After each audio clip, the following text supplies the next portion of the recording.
Hello, VICS के online platform पे आपका स्वागत है। मैं हूं पूजा नामदेव और हम यहाँ डिस्कस कर रहे हैं PYQP मतलब प्रीवियस ईयर क्वेश्चन पेपर की जो सीरीज है कि PSC में कैसे क्वेश्चन आते हैं, किस तरह से उन्हें सॉल्व करना है और आगे संभावित कैसे क्वेश्चन आ सकते हैं।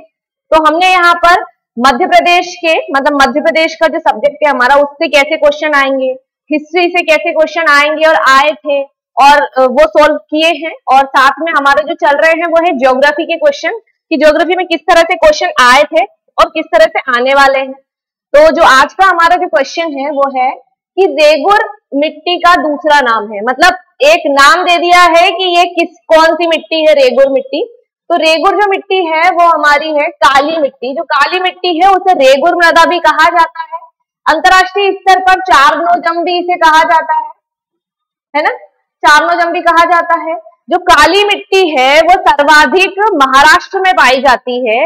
और अगर मध्य प्रदेश में कौन सी सर्वाधिक मिट्टी पाई जाती है, तो मध्य प्रदेश में जो मिट्टी पाई जाती है वो सर्वाधिक काली मिट्टी पाई जाती है। लेकिन अगर आपसे ये पूछना है कि काली मिट्टी कहाँ सबसे ज्यादा पाई जाती है, तो वो महाराष्ट्र में पाई जाती है।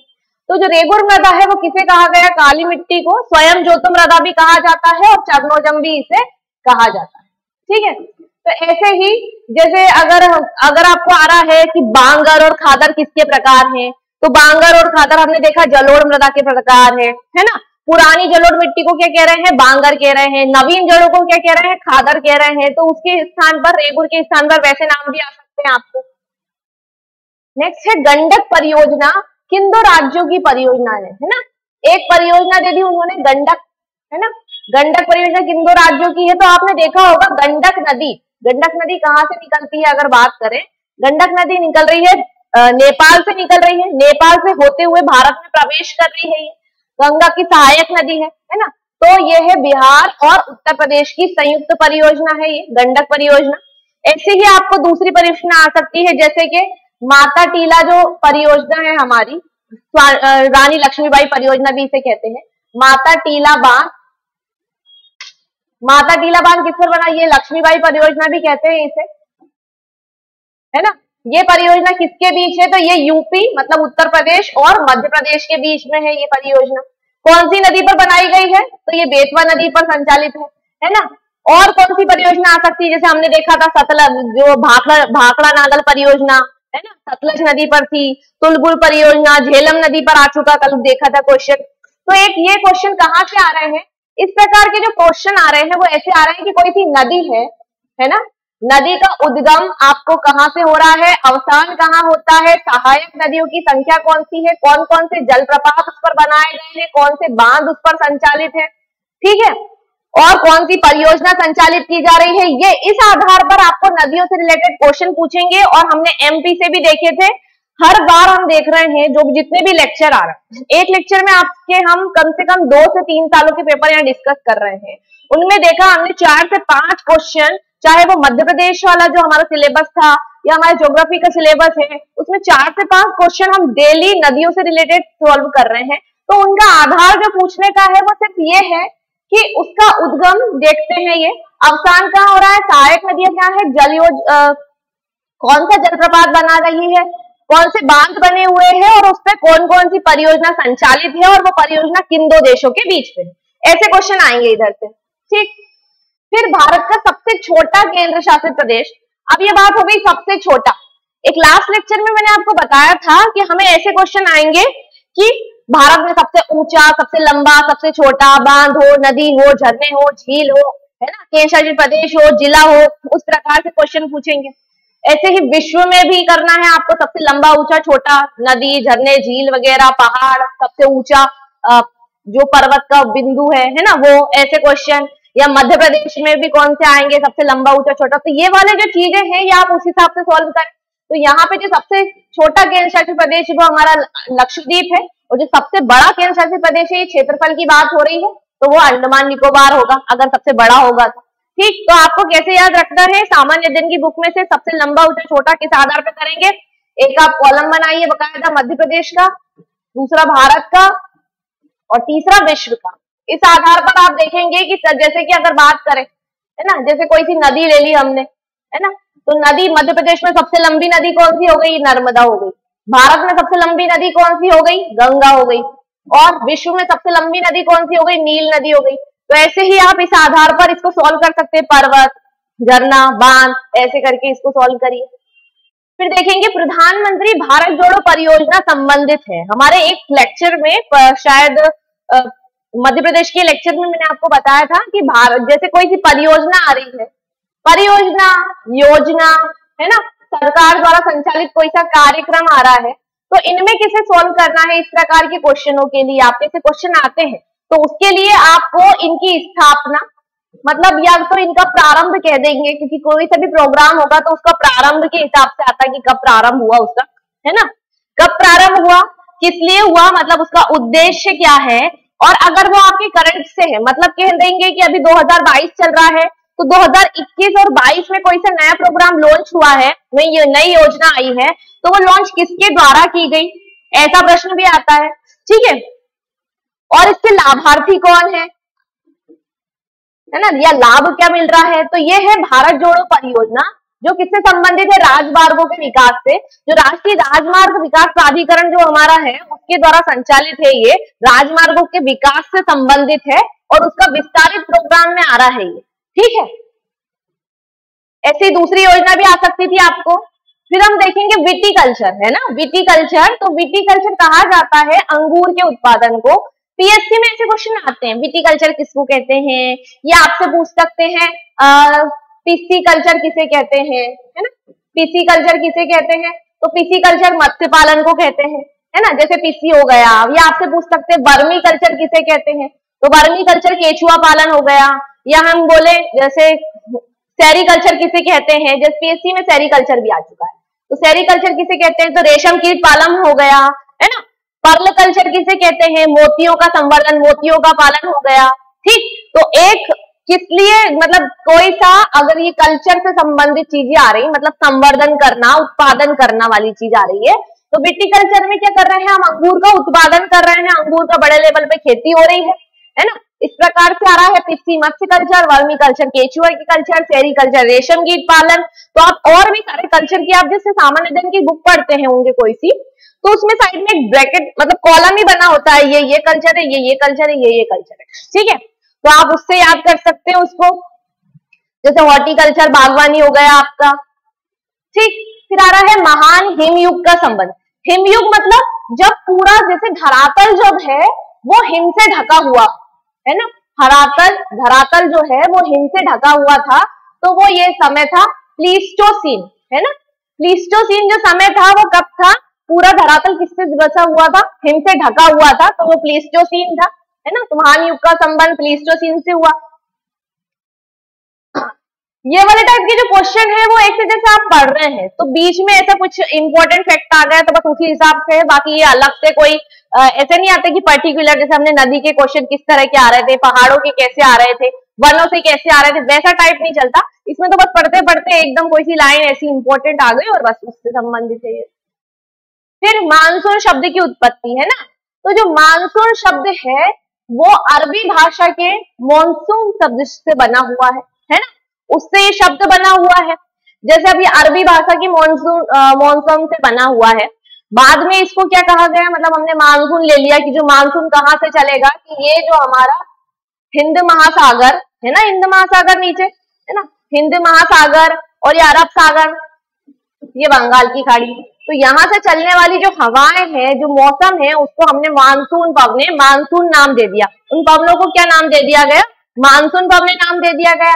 अब जैसे मानसून शब्द पूछा, आपसे मानसून की जगह पूछ सकता है सुनामी शब्द किस भाषा का है, सुनामी शब्द किस भाषा का है, तो सुनामी जो शब्द है वो जापानी भाषा का शब्द है, ऐसे पूछ सकते हैं। ऐसे ही पूछा था वो भील शब्द की उत्पत्ति, जैसे भील हमारी जनजाति वाला जो हमने एमपी में पढ़ा था कि भील शब्द की उत्पत्ति किससे हुई है, तो भील शब्द की उत्पत्ति संस्कृत के शब्द बिल्ली से हुई है।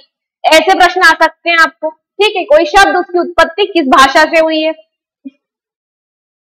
फिर देखेंगे रेशम उत्पादन में भारत का विश्व में कौन सा स्थान है, तो ये वाला कैसा क्वेश्चन आ गया है रेशम उत्पादन वाला, जब मैंने आपको बताया था अगर कोई सा खनिज है ना, कोई खनिज है, कोई कृषि उत्पाद है हमारा, है ना, तो इनसे संबंधित प्रश्न कैसे आते हैं कि इनका उत्पादन क्षेत्र कौन सा है, कौन सी जगह उत्पादित होते हैं, मतलब कौन से, अगर मध्य प्रदेश के लेवल पे देख रहे हैं तो कौन से जिले में, भारत के लेवल पे देख रहे हैं तो कौन से राज्य में, विश्व के स्तर पे देख रहे हैं तो कौन से देश में सबसे ज्यादा उत्पादन हो रहा है वो देखेंगे, है ना, कहाँ, और उत्पादन में भारत का क्या स्थान है, भारत का क्या स्थान है, और मध्य प्रदेश का क्या स्थान है उस चीज के उत्पादन में, और मध्य प्रदेश में कौन सी चीज का सबसे ज्यादा उत्पादन हो रहा है, कहाँ पे मिल रहा है, भंडारण में कौन सा स्थान है, कहाँ पर मिल रहा है, और उसके बाद मतलब प्राप्ति स्थल हो ही गए इसका क्षेत्र, तो इसे क्वेश्चन आएंगे इसके। तो ये पूछ रहा है रेशम उत्पादन में भारत का विश्व में कौन सा स्थान है, तो भारत का विश्व में दूसरा स्थान है।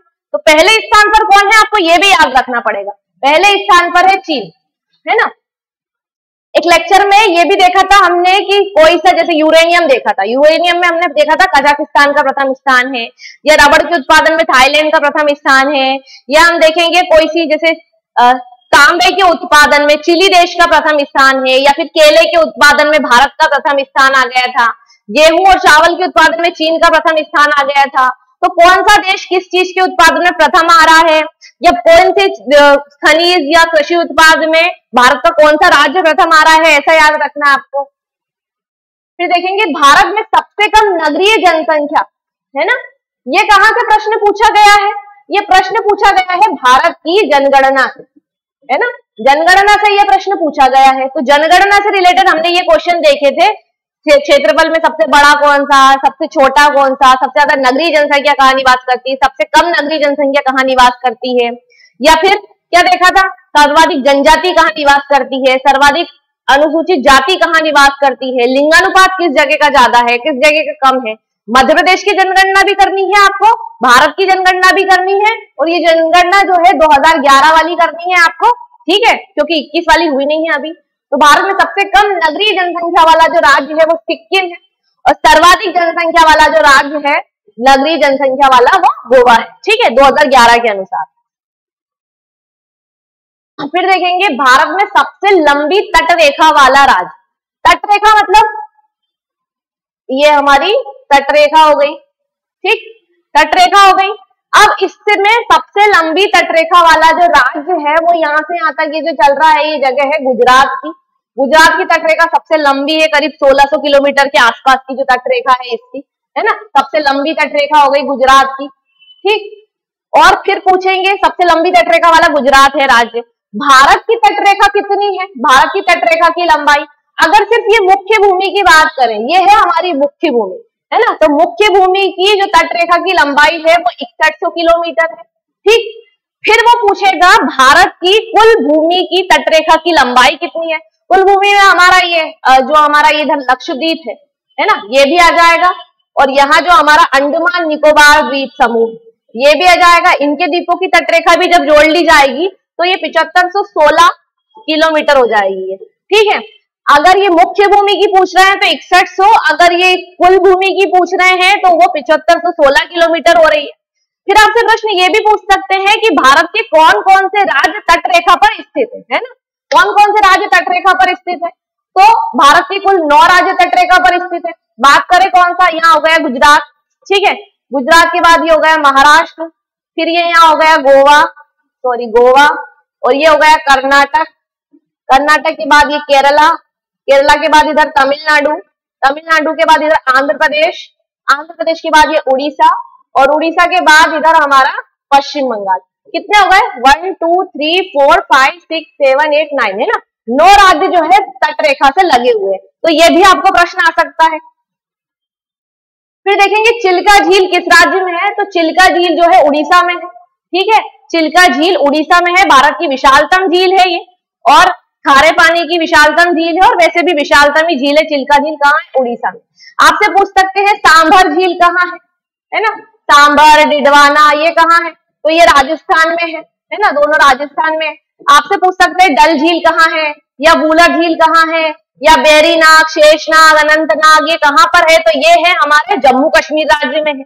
आपसे पूछ सकते हैं सातताल, नैनीताल ये वाली जो झील है ये कहाँ है, ये उत्तराखंड में मिलेंगी आपको। तो ऐसे करके झील, कोई सी झीलें कौन से राज्य में है ये आपको याद रखना है, और नदी भी विशेष करके आप याद कर सकते हो, तो बहुत अच्छी बात होगी।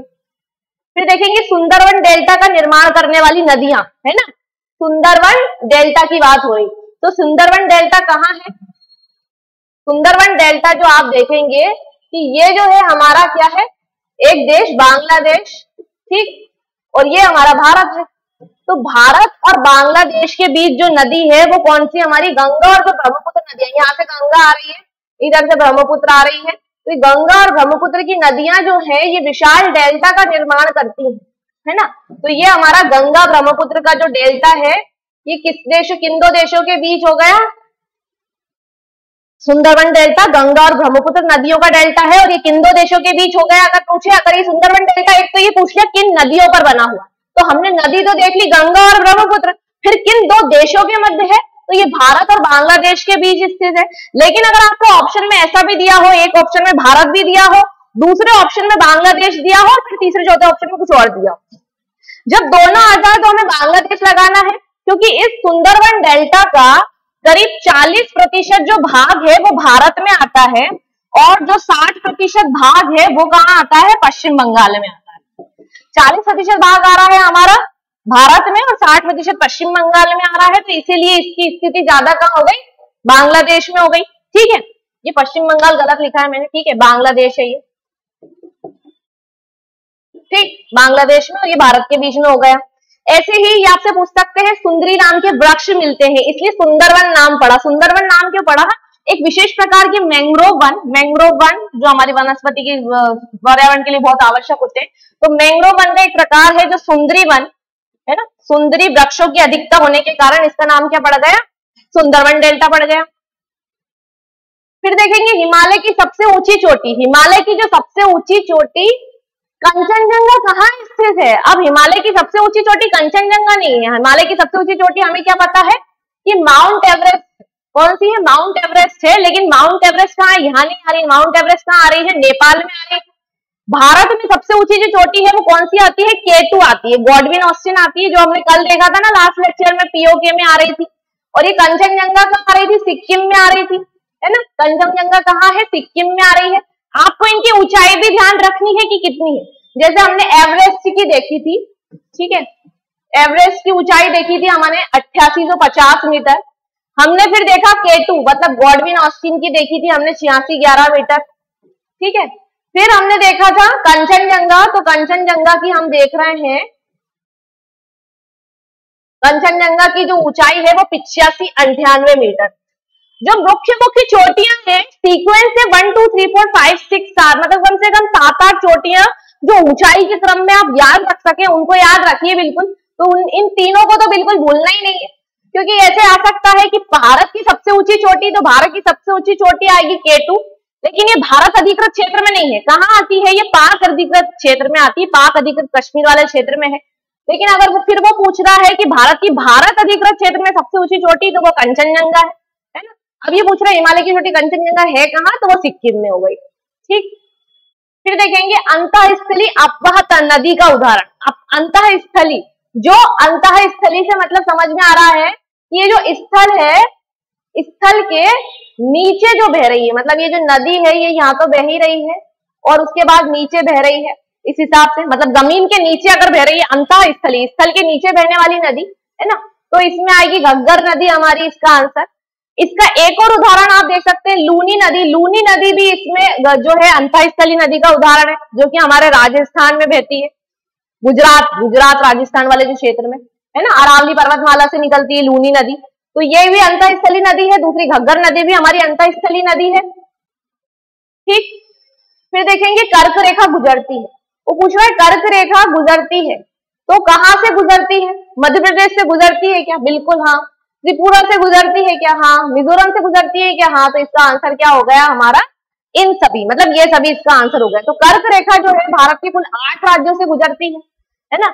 8 राज्य कौन कौन से हैं जिससे कर्क रेखा गुजरती है, तो सबसे पहले ये गुजर रही है हमारे गुजरात से, गुजरात के बाद ये हमारा है राजस्थान, राजस्थान के बाद मध्य प्रदेश 3, चौथा छत्तीसगढ़, 5वां झारखंड, छठा पश्चिम बंगाल, 7वां ये त्रिपुरा हो गया, 8वां ये मिजोरम हो गया। 8 राज्यों से गुजरती है। अब ये 8 राज्यों से तो गुजर रही है, ऐसे ही आपसे पूछ सकते हैं कि कर्क रेखा मध्य प्रदेश से गुजरती है और मध्य प्रदेश के किन जिलों से गुजरती है, तो मध्य प्रदेश के कितने जिलों से गुजरती है, तो मध्य प्रदेश के 14 जिलों से गुजरती है ये नदी, सॉरी कर्क रेखा 14 जिलों से गुजरती है। तो आप उन 14 जिलों को भी याद करिए कि कहां कहां से गुजर रही। अब जब ये कर्क रेखा का पूछ सकते हैं तो भारत की प्रधान मध्याह्न जो हमारी समय मानक समय रेखा है उसके बारे में भी पूछ सकते हैं, है ना। मानक समय रेखा हमारी कौन सी है, 82.5 डिग्री पूर्वी देशांतर जो है वो भारत जो कहां से निकल रही है, इलाहाबाद के लेनी से निकल रही है, वो कैसी है हमारी मानक समय रेखा, मतलब उसके द्वारा हमारे भारत का टाइम जोन निर्धारित होता है, जो किससे, जो हमारी ग्रीनविच है ना, 0 डिग्री जो ग्रीनविच रेखा है प्रधान मध्याह्न रेखा से 5.5 घंटे आगे है। मतलब अगर वहां 12 बज रही होगी दोपहर की तो हमारा शाम के 5:30 बज गई होगी, है ना, 5.5 घंटे आगे। तो आपसे वो भी पूछ सकता है, कर्क रेखा पूछ लिया उसने, तो प्रधान मध्याह्न रेखा भी पूछ सकता है, किन राज्यों से गुजरती है, किन राज्यों से नहीं गुजरती है ना। तो ये किन राज्यों से गुजरती प्रधान मध्याह्न रेखा, जो इलाहाबाद से निकल रही है हमारी प्रयागराज से। एक तो ये हो गई प्रयागराज, दूसरा मध्य प्रदेश हो गया, तीसरा छत्तीसगढ़ हो गया, चौथा हमारा 1 2 है ना, तीसरा छत्तीसगढ़ हो गया, चौथा उड़ीसा हो गया और 5वां आंध्र प्रदेश होगा। ये इस प्रकार से है, मैंने थोड़ा सा गलत बना दिया इसको, इस हिसाब से है ये, है ना। तो ये 1 उत्तर प्रदेश, दूसरा मध्य प्रदेश, तीसरा छत्तीसगढ़, चौथा उड़ीसा और 5वां हमारा आंध्र प्रदेश। 5 राज्यों से गुजरती है ये प्रधान मध्य हमारी मानक समय रेखा।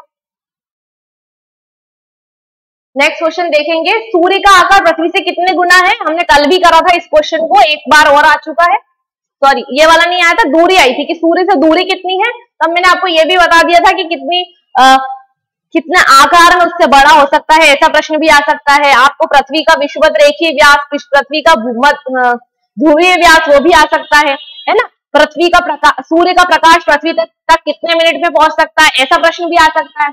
तो सूर्य का आकार पृथ्वी से करीब 109 गुना अधिक बड़ा हुआ है, मतलब पृथ्वी की, मतलब 109 पृथ्वियां अगर मिला दी जाए तब एक सूर्य के बराबर बनेगी।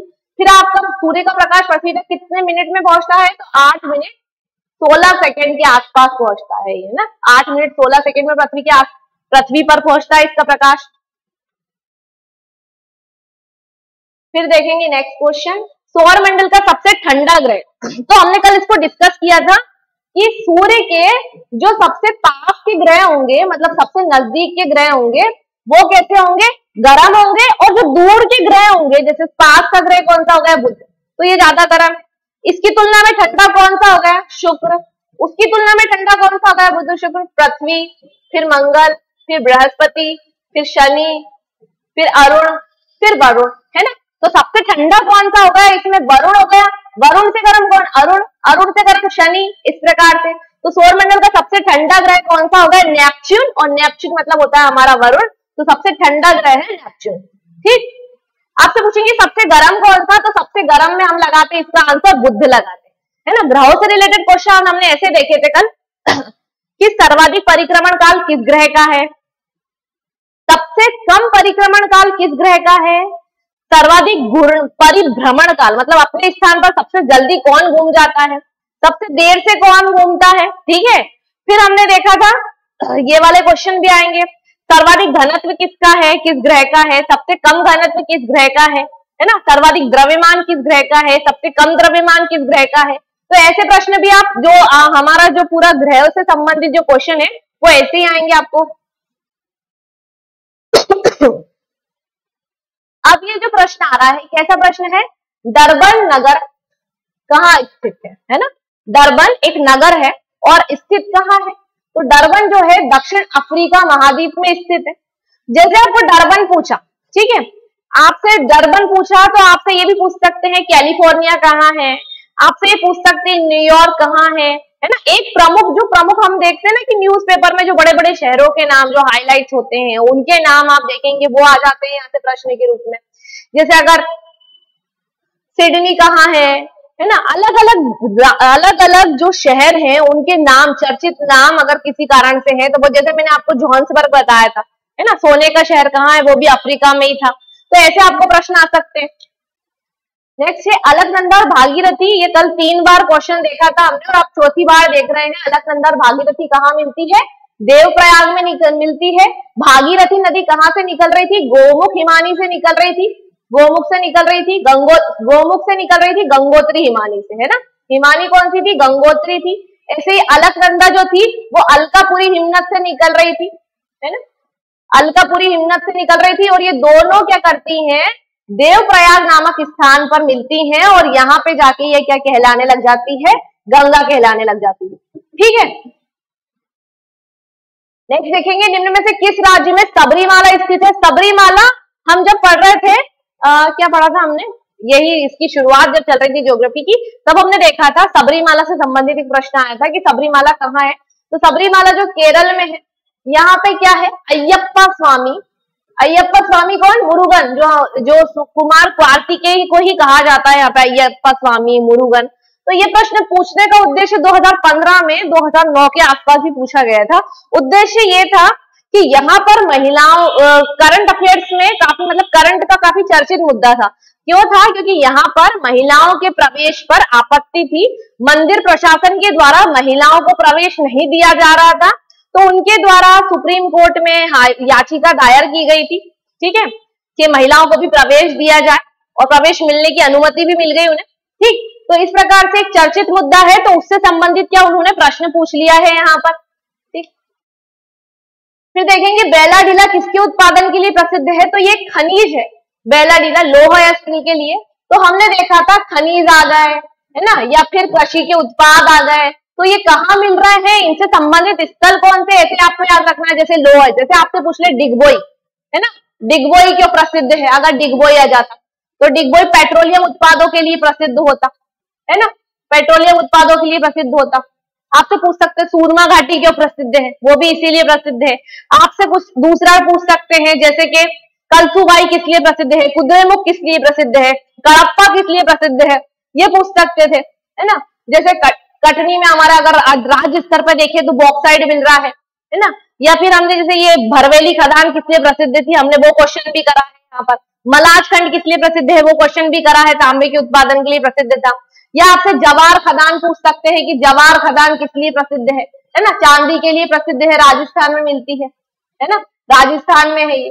ऐसे आपको प्रश्न आ सकता है, कोई ऐसे नाम लगते हैं ना कुछ विशेष रूप से, किसी क्षेत्र विशेष में अगर कोई सी विशेष खनिज वनस्पति मिलती है तो वो आपको याद रखना है।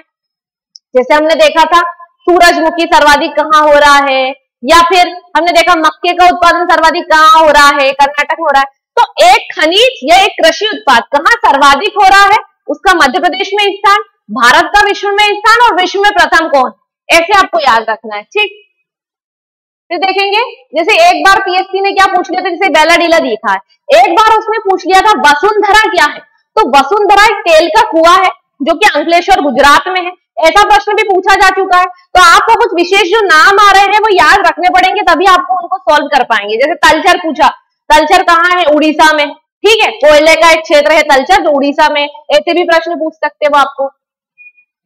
भारत में अदरक का सर्वाधिक उत्पादन, अब ये खनिज आ गया और खनिज का कहाँ सबसे ज्यादा उत्पादन आ गया वही पूछ रहा है वो। तो अदरक हमारा मिल रहा है कहाँ पर, अदरक हमारा आंध्र प्रदेश में मिल रहा है। ठीक है, अदरक आंध्र प्रदेश में मिल रहा है। आपसे चांदी पूछ सकते हैं, चांदी राजस्थान में मिल रही सबसे ज्यादा। ठीक है, फिर हमने देखा सोना कहाँ मिल रहा है, सोना कर्नाटक में सबसे ज्यादा मिल रहा है। और हीरा कहाँ मिल रहा है, हीरा मध्य प्रदेश में मिल रहा है। तो ऐसे खनिज कहाँ मिल रहा है वो सबसे ज्यादा, और कौन सी उसकी खदानें संबंधित है वो भी याद रखिए आप।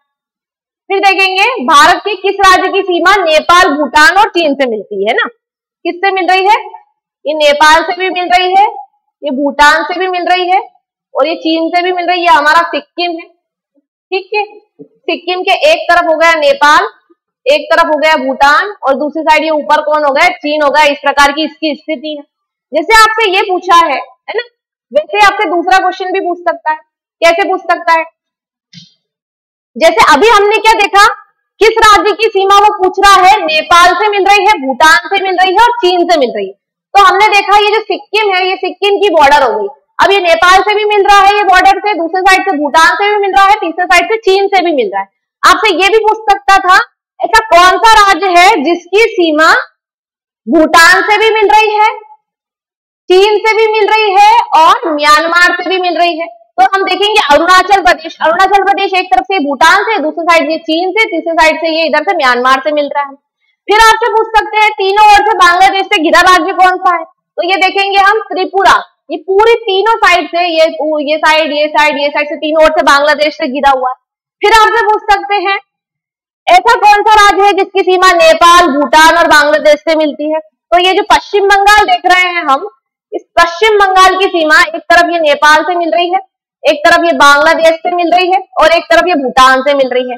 तो ये वाला जो क्षेत्र है पूरा उत्तर पूर्व का क्षेत्र, ये बड़ी विशेष रूप से आप इसका मैप बना बना के कम से कम 10, 15, 20 बार इसका मैप बनाइए, क्योंकि यहाँ से वो क्वेश्चन पूछता है, एक आध साल छोड़ के तो पूछता ही। अगर इस साल नहीं पूछा तो अगले साल पूछेगा, अगले साल नहीं तो पूछा तो उससे अगले साल पूछेगा। तो यहाँ से क्वेश्चन आ रहे तो हम बिल्कुल उसको करेंगे, अच्छी तरह से तैयार करिए। उसमें जैसे मेघालय के बाद असम लगा हुआ है, यहाँ से ये लगा हुआ है, किसकी सीमा किससे लगी हुई है, इससे संबंधित प्रश्न आएंगे आपको।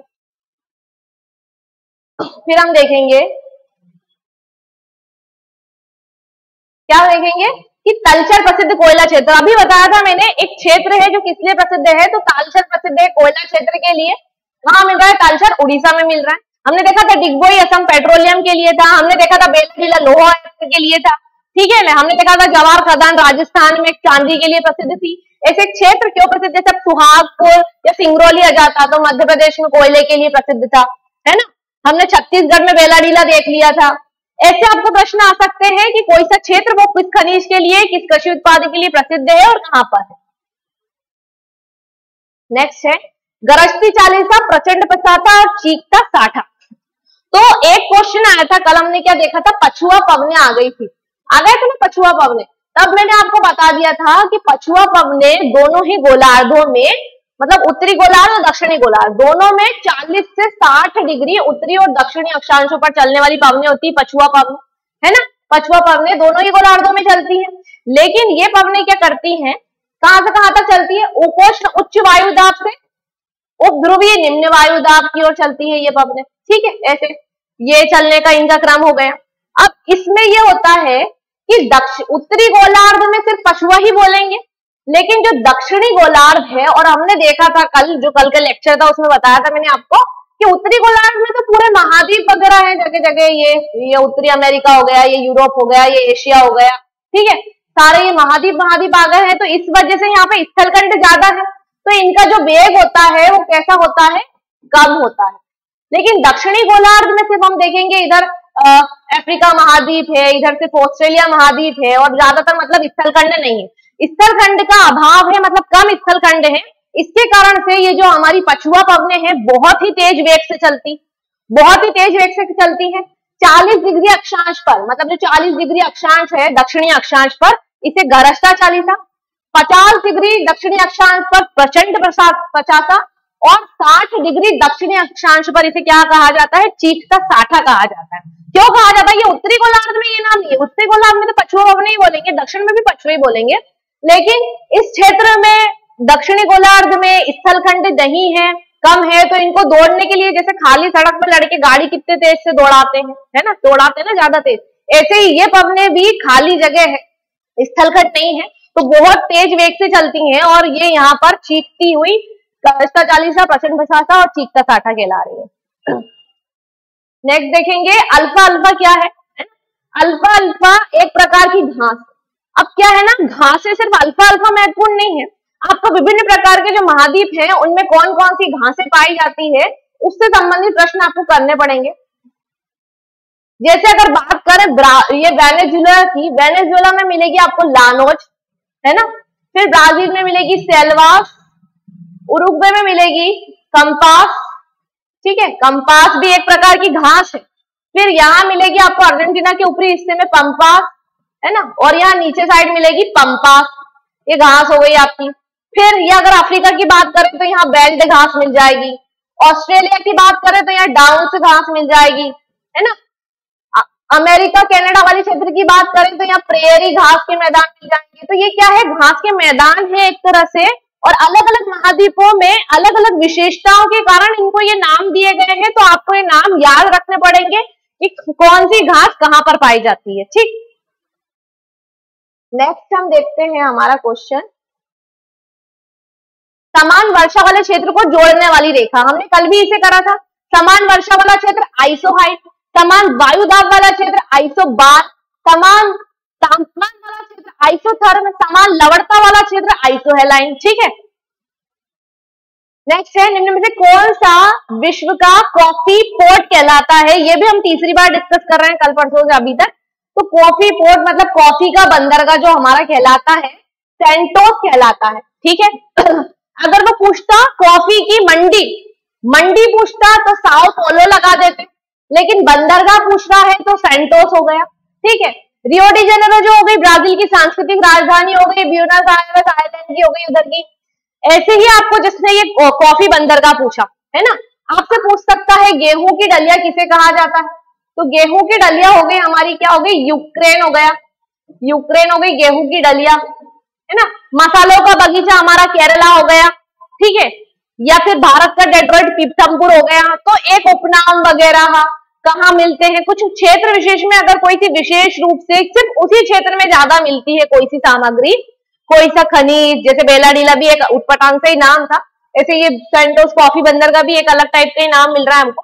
तो ऐसे आपको याद रखने पड़ेंगे कि कौन से विशेष क्षेत्र में कोई सी वनस्पति या फिर कोई सा कृषि उत्पाद या कोई सा खनिज मिल रहा है, तो कहाँ मिल रहा है, क्या उपनाम से जान रहे हैं उसको। ठीक। जैसे शक्कर का कटोरा क्यूबा को कहा जाता है ना। अगर शक्कर कटोरा होता कॉफी बंदरगाह की जगह, शक्कर का कटोरा क्यूबा कर देते, गेहूं का डलिया होती यूक्रेन कर देते, मसाले का बगीचा केरला कर देते। ऐसे आपको प्रश्न आ सकते हैं। नेक्स्ट है, सर्वाधिक लवणता किस सागर में पाई जाती है? तो ये आपके फैक्चुअल क्वेश्चन है, सर्वाधिक लवण कहाँ है, सर्वाधिक मीठा कहाँ है, ऐसे करके। तो ये मृत सागर में पाई जाती है। मृत सागर कहाँ आता है? जॉर्डन में आता है। ठीक है। फिर देखेंगे माउंट एवरेस्ट शिखर पर चढ़ने वाली प्रथम महिला। अब मैंने ये भी आपको क्लास में बताया, प्रथम महिला, प्रथम पुरुष, है ना, ये प्रथम व्यक्ति ऐसा करके कि प्रथम कौन थे किसी क्षेत्र में, ये प्रथम वायसराय कौन थे, है ना, प्रथम प्रधानमंत्री, प्रथम राष्ट्रपति, प्रथम उपराष्ट्रपति, प्रथम निर्वाचन आयुक्त। इस प्रकार से आपको क्वेश्चन को करना है। तो ये पूछ लिया इन्होंने माउंट एवरेस्ट पे चढ़ने वाली प्रथम महिला, तो ये जुंको तैबई थी, 1975 में चढ़ी थी ये इस पर। ठीक है। लेकिन अगर आपसे ये भी पूछ सकता है भारत की कौन सी महिला थी जो माउंट एवरेस्ट पे सबसे पहले चढ़ी थी? भारत की महिला जो माउंट एवरेस्ट पे सबसे पहले चढ़ी थी वो थी बछेंद्री पाल। कौन थी? बछेंद्री पाल चढ़ी थी, जो भारत की महिला थी जो एवरेस्ट पर चढ़ी थी। ऐसे आपको प्रश्न आ सकते हैं। तो पहली महिला कौन कौन कहाँ चढ़ी, या पहला व्यक्ति कौन कहाँ गया, ऐसे आपको प्रश्न आएंगे।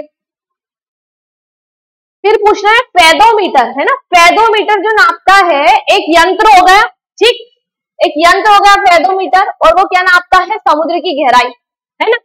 आपको इसकी जगह सिस्मोग्राफ आ सकता है जो भूकंप की तीव्रता मापता है, रंग। ठीक है ना। भूकंप की तीव्रता के लिए सिस्मोग्राफ पूछ सकता है। दूध का घनत्व ज्ञात करने के लिए, है ना, वो क्या कर सकते हैं हम? लेक्टोमीटर द्वारा ज्ञात कर सकते हैं, लेक्टोमीटर। या द्रवों का अपेक्षित घनत्व किससे ज्ञात करते हैं? हाइड्रोमीटर के द्वारा ज्ञात कर सकते हैं हम द्रवों का अपेक्षित घनत्व। ऐसे एक यंत्र, वो क्या काम आता है आपको ये याद रखना पड़ेगा, है ना। जैसे स्फिग्नोमेनोमीटर जो वो एक तरह से आला रहता है डॉक्टरों का, हमारी नसों को, हमारी हार्ट बीट्स वगैरह उसके द्वारा चेक की जाती है। नेक्स्ट है भूकंप की तीव्रता। अरे अभी पर, अच्छा ये था फेदोमीटर और ये हो गया भूकंप की तीव्रता। तो भूकंप की तीव्रता हम नाप रहे हैं सिस्मोग्राफी यंत्र। ठीक है।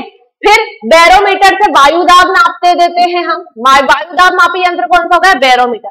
हाइड्रोमीटर से हमारा द्रवों का घनत्व माप रहे हैं हम, है ना। पॉलीग्राफिक टेस्ट होता है जो झूठ को पकड़ने के लिए व्यक्ति का पॉलीग्राफी टेस्ट होता है। ठीक है। फिर देखेंगे वर्ष का सबसे बड़ा दिन कौन सा होता है। ये वर्ष का सबसे बड़ा दिन में इन्होंने ये मेंशन नहीं किया कि उत्तरी गोलार्ध में पूछ रहे हैं भाई साहब कि दक्षिणी गोलार्ध में पूछ रहे हैं। मतलब खुद ही इस प्रकार के बच्चों को कंफ्यूज करने के लिए फिर बच्चा ये बोलेगा कि सर आपने उत्तरी गोलार्ध पूछा था कि दक्षिणी गोलार्ध पूछा था। अगर उत्तरी गोलार्ध में बात करेंगे तो 21 जून है सबसे बड़ा दिन, और अगर दक्षिणी गोलार्ध में बात करेंगे तो 22 दिसंबर है सबसे बड़ा दिन। ठीक, क्योंकि 21 जून को सूर्य कर्क रेखा पर लंबवत होता है। कहां पर? उत्तरी गोलार्ध में, इसलिए 21 जून को उत्तरी गोलार्ध में। तो पीएससी वालों ने इसका यही आंसर दिया क्योंकि भारत उत्तरी गोलार्ध में ही आता है और वहां का उत्तरी गोलार्ध का सबसे बड़ा दिन 21 जून था। अगर दक्षिणी गोलार्ध में हम होते और दक्षिणी गोलार्ध का सबसे बड़ा दिन पूछते क्योंकि दक्षिणी गोलार्ध में मकर रेखा पर इस समय लंबवत होता है सूर्य, तो 22 दिसंबर को सबसे बड़ा दिन मकर रेखा पर होता है, वो भी ठीक है दक्षिणी गोलार्ध में। फिर है निम्न में से किस प्रदेश में पिगमी पाए जाते हैं? ये पूछ रहे हैं पिगमी। पिग्मी क्या है? पहले बात तो बच्चे पूछेंगे यार पिग्मी पाए जाते हैं, क्या पाया जाता है, पिग्मी होता है क्या है, कोई खनिज होता है, कोई वस्तु होती है, क्या है क्या? तो पिग्मी जो है एक प्रकार की जनजाति है ना। आपको जनजातियां याद करनी है, भारत की जनजातियां, मध्य प्रदेश की जनजातियां, विश्व की जनजाति, कौन से क्षेत्र में कौन सी जनजाति निवास करती है, ऐसा आपको याद रखना पड़ेगा। जनजातियों के लोक नृत्य, उत्सव, त्योहार वगैरह जो हैं, विशेष उनके जनजाति सांस्कृतिक चीजें हैं, वो याद करनी पड़ेंगी आपको। ठीक, तो ये जो जनजाति है ऐसा पूछ रहा है। तो ये जो पिग्मी पाए जाते हैं कांगो बेसिन में पाए जाते हैं, मतलब अफ्रीका की बात हो रही है, कांगो बेसिन में, है ना। कांगो बेसिन में मिल रहे हैं, विषुवत रेखी वन वाले जो क्षेत्र हैं वहां मिल रहे हैं आपको, है ना। ऐसे आप देखेंगे, क्या देखेंगे कि अलग अलग जनजातियां कहाँ निवास कर रही हैं। ठीक है, अगर हम बात करें इन जनजातियों की तो आपसे देखेंगे एस्किमो जनजाति कहाँ निवास कर रही है ना। एस्किमो मिल रहे हैं ग्रीनलैंड और कनाडा में, एस्किमो मिल रहे हैं, है ना, एस्किमो। फिर अमेरिका में मिल रहे हैं हमें red Indians, red Indians America में मिल जाते हैं हमको। ठीक है, कांगो बेसिन ये वाला जो क्षेत्र है कांगो नदी के आसपास का, यहाँ पे हमने अभी देखा था जनजाति वो पिग्मी, है ना। बुशमैन जनजाति है, कालाहारी मरुस्थल है इधर दक्षिण अफ्रीका में, कालाहारी मरुस्थल, यहाँ पे हमें बुशमैन जनजाति मिल जाएगी। फिर हम देखेंगे यहाँ न्यूजीलैंड है, न्यूजीलैंड में जो जनजाति मिलती है वो है माओरी। माओरी एक आदमखोर जनजाति है, मतलब मनुष्य को ही खा जाने वाली जनजाति है ये। माओरी जनजाति कहाँ मिल रही है? न्यूजीलैंड में मिल रही है। तो ऐसे करके कोई विशेष जनजाति अगर कहीं पे निवास करती है, आप उसको याद करना पड़ेगा आपको कि किस क्षेत्र में कौन सी जनजाति मिलती है। ठीक, नेक्स्ट देखेंगे ग्रेट बैरियर रीफ कहाँ है ना। ग्रेट बैरियर रीफ की बात हो रही है, तो ग्रेट बैरियर रीफ जो है प्रशांत महासागर में। अब पहली बात तो ग्रेट बैरियर रीफ क्या है ये देखेंगे।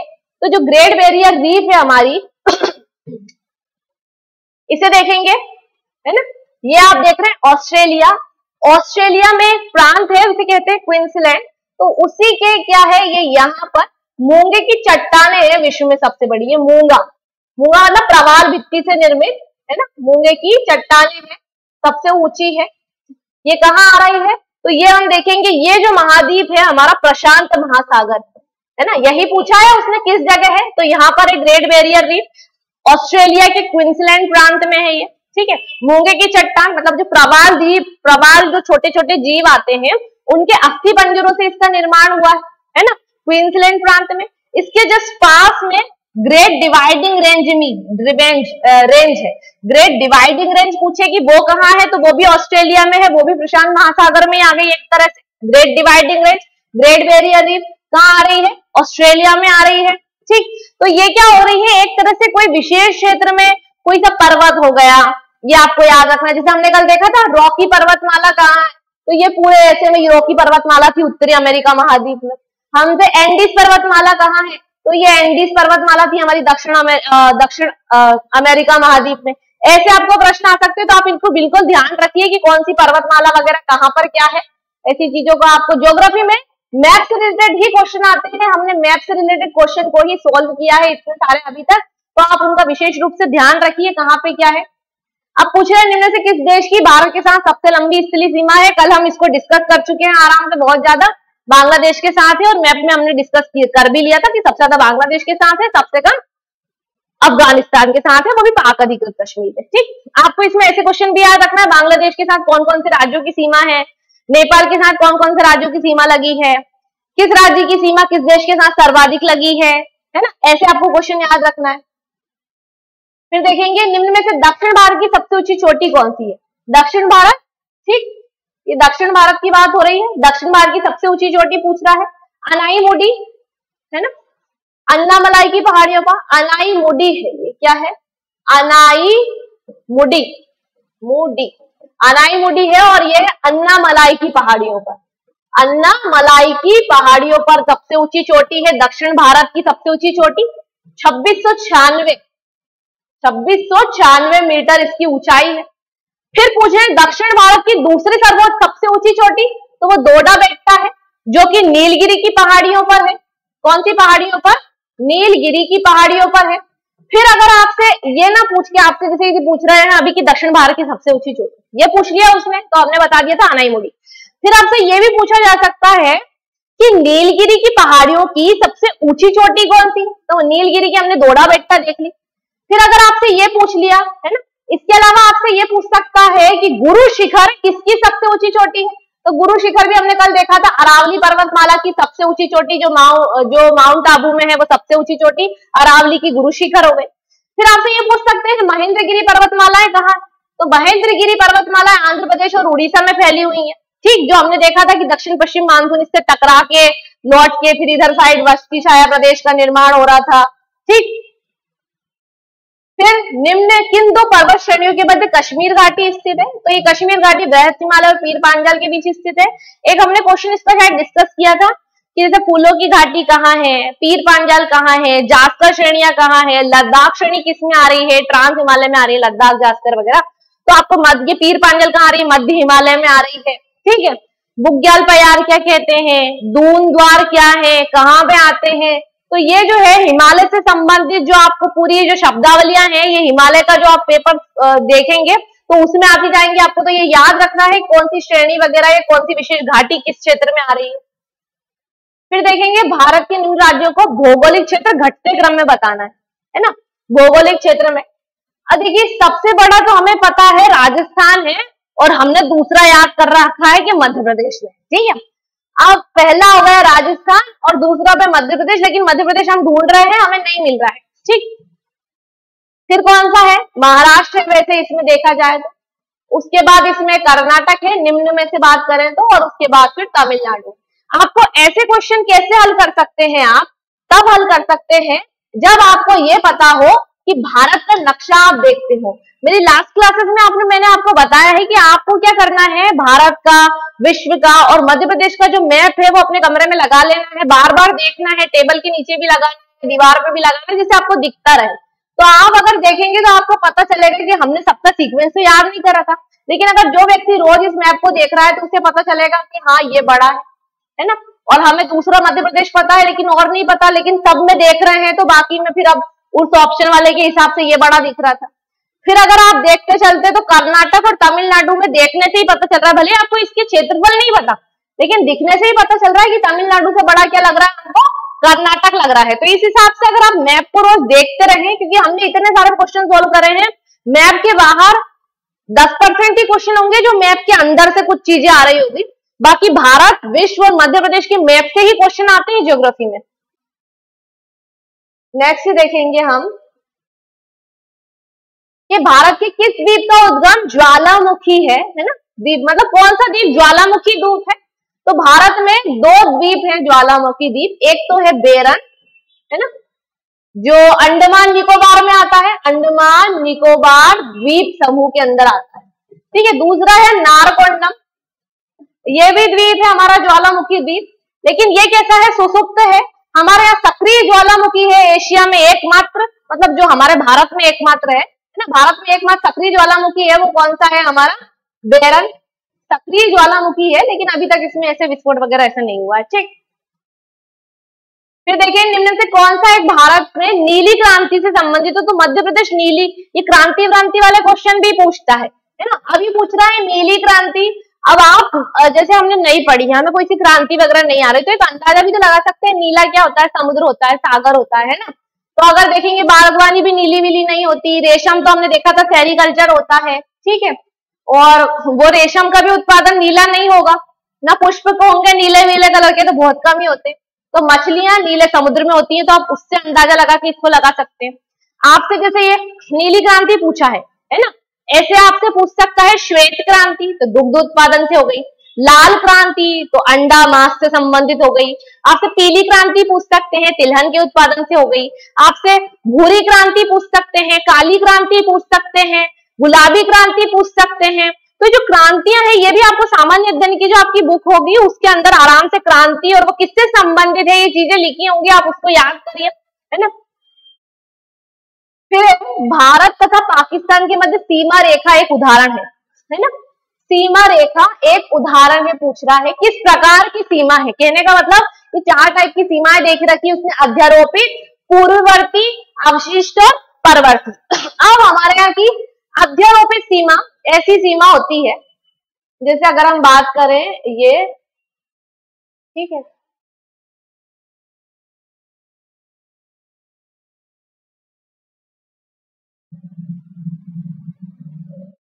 ठीक, मैं आपको जाने दीजिए साइड में, सिर्फ इतना हिस्से पे देखिए। अध्यारोपित सीमा वो होती है जो ऐसे आरोपित की गई है एक तरह से, जहां पर सामाजिक सांस्कृतिक रूप से एक जैसा कल्चर वगैरह, मतलब सामाजिक सांस्कृतिक रूप से एक जैसे लोग हो। जैसे अगर देखें इधर तो हमारा पंजाब और पाकिस्तान के पंजाब में भी समान संस्कृति, विचारधारा, समान संस्कृति वगैरह मिलेगी आपको, है ना। रहन सहन भी थोड़ा लगभग एक जैसा ही है भारत और पाकिस्तान में, थोड़ा थोड़ा बाकी देशों के मुकाबले, हम यूरोप की बात करें और कुछ बौद्ध कंट्रीज की बात करें तो उनके कंपैरिजन में तो थोड़ा थोड़ा मैच ही, सामाजिक सांस्कृतिक रूप से मैच ही करता है, क्योंकि बहुत सारे हिंदू मंदिर वगैरह वहां है, बहुत सारी मस्जिद वगैरह और यहाँ पर है। तो इस हिसाब से देखेंगे कि जो सामाजिक सांस्कृतिक रूप से एक जैसी विविधता होने के बाद अध्यारोपित रूप से, हमने देखा था सर सीजे रेडक्लिफ द्वारा इसे 1947 में भारत और पाकिस्तान के बीच जो सीमा रेखा खींची गई थी वो कौन सी थी, हमारी रेडक्लिफ रेखा थी ये, और वो उधर वाली है ना। तो भारत पाकिस्तान के बीच अध्यारोपित सीमा रेखा है। फिर वो पूर्ववर्ती सीमा रेखा, पूर्ववर्ती वो सीमा रेखा है जो भूखंड बने ही नहीं है उसके पहले से ही, मतलब लोग रहना शुरू नहीं करा उसके पहले से ही प्राकृतिक रूप से बनी हुई है।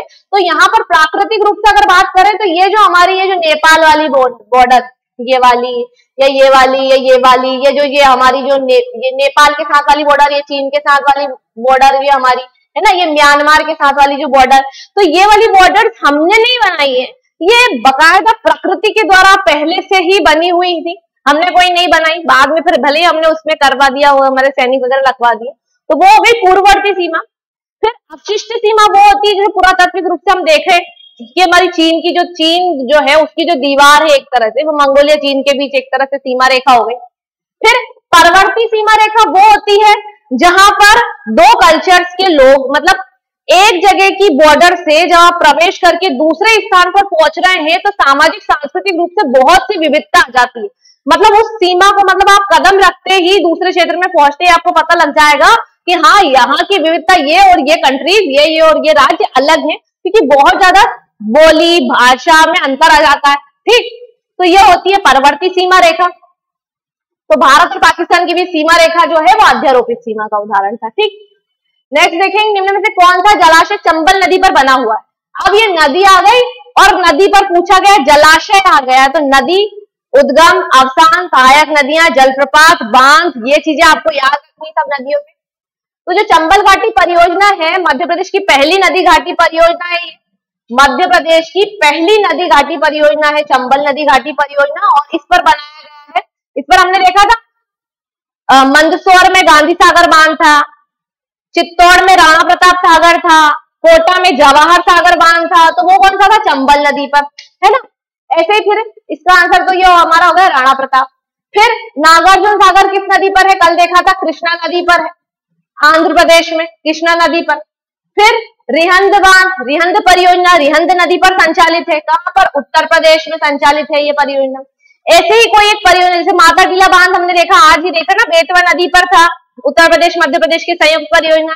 तो ऐसे नदी, उस पर कौन कौन से बांध बनाए गए हैं, और अगर वो परियोजना अगर किन दो देशों की, किन दो राज्यों की संयुक्त परियोजना है तो वो आपको करना पड़ेंगे इधर से। फिर है भारत में शिपयार्ड कहाँ सबसे बड़ा पोत प्रांगण है, मतलब कहां पर सबसे बड़ा पोत प्रांगण बन रहा है, शिपयार्ड है ना। तो वो इसका आंसर हमारा कोच्चि जो केरला में आता है। ठीक है, भारत में कुल मिला के 5 शिपयार्ड है हमारे पास, पोत प्रांगण है। कोलकाता में है, मुंबई में है, विशाखापट्टनम में है, मारना गोवा में है, और ये कोच्चि में हो गया। ठीक है, 5 में सबसे बड़ा जो है वो कौन सा हो गया, हमारा कोच्चि हो गया। फिर देखेंगे भूतापीय ऊर्जा पर आधारित मणिकरण विद्युत संयंत्र। अभी विद्युत संयंत्र, ताप संयंत्र, ये आपको याद करने पड़ेंगे कि कौन सा संयंत्र, जैसे कुणन तमिलनाडु में था, है ना। तो मणिकरण कहाँ हो गया, मणिकरण हिमाचल प्रदेश में हो गया। तो कोई सा ताप विद्युत संयंत्र, जैसे विंध्याचल ताप विद्युत संयंत्र कहाँ है ना, या फिर सतपुड़ा ताप विद्युत संयंत्र कहाँ है, या फिर मैंने अभी बताया कुणन कहाँ है। तो आपको ऐसे याद रखने पड़ेंगे कि कोई सा संयंत्र कहाँ पर स्थापित किया गया, जैसे रावत भाटा राजस्थान में था, ऐसे आपको याद करने पड़ेंगे, ठीक।